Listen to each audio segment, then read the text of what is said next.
বাংলাদেশের ব্যবসা-বাণিজ্যের ক্ষেত্রে সবচাইতে বড় বা গুরুত্বপূর্ণ ভূমিকা রাখছে তৈরি পোশাক শিল্প, ওষুধ প্রস্তুত শিল্প, চামড়া রপ্তানি, এই ধরনের কয়েকটা খুবই সীমিত জি। আকারের রপ্তানি খাত।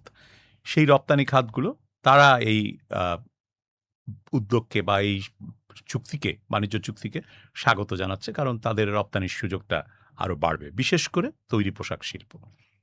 কিন্তু আমরা যদি অন্যদিকে চিন্তা করি এবং খুব গভীরভাবে বিষয়টাকে বিশ্লেষণ করি, তাহলে দেখা যাবে যে আসলে বাংলাদেশের বাণিজ্য ক্ষেত্রে যেটুকু লাভ আমরা পাবো, তার চাইতে অনেক বেশি হয়তো আমাদেরকে মূল্য দিতে হবে। কারণ যুক্তরাষ্ট্র থেকে যে সমস্ত পণ্য আমদানি করার জন্যে আমাদেরকে বাধ্য হতে হবে বা আমাদের বাজার খুলে দিতে হচ্ছে, সেগুলো সবকিছুর পণ্য আমাদের দরকার নেই। সেগুলো সবকিছুর পণ্য আমাদের ঢুকতে দিলে আমাদের দেশীয় উৎপাদনও ক্ষতিগ্রস্ত হবে। যেমন আমরা বলতে পারি সুদূরপ্রসারীভাবে যদি এই ক্ষতির শিকারী হই আমরা, তাহলে এটা করতে কেন বা শেষ মেয়াদে এসে কেন এটা করতে হলো সরকারকে? আমি এখানে যে কথাটা আগে বলছিলাম সেটা আরেকটু বলা দরকার। জি, যেমন কৃষি ক্ষেত্রে আমাদের কৃষিপণ্য, খাদ্যপণ্য এগুলোর ক্ষেত্রে বাজার খুলে দিতে হবে।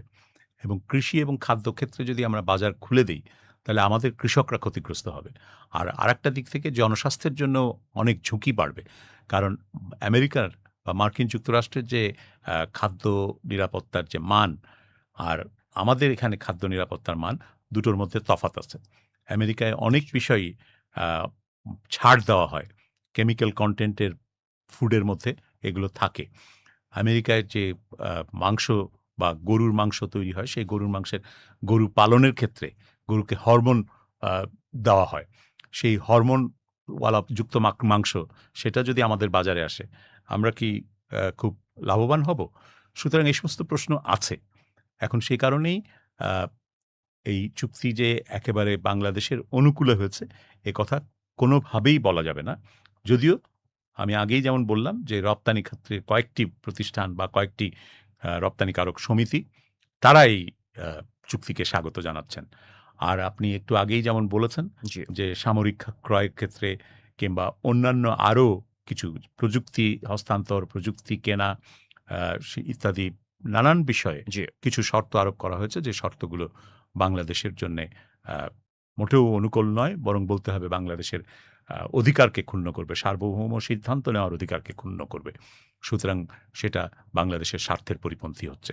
জি। বাংলাদেশ কেন এই চুক্তি করল এখন এই অন্তর্বর্তী সরকার? সেই প্রশ্ন অবশ্যই আপনার মতো আমাকেও আ এখানে উত্থাপন করতে হচ্ছে এবং এর জবাব এই সরকারকেই দিতে হবে যে কেন তারা এটা করেছেন। এটা তারা আরো চাইলে ডেফার করতে পারতেন, পিছিয়ে রাখতে পারতেন। বলতে পারতেন যে নির্বাচিত সরকারের সাথেই আপনারা এটা চূড়ান্ত করুন। এটা জি। তড়িঘড়ি করে করাটা মোটেও সমর্থনযোগ্য নয় এবং এটা আমরা সমর্থন করতে পারি না।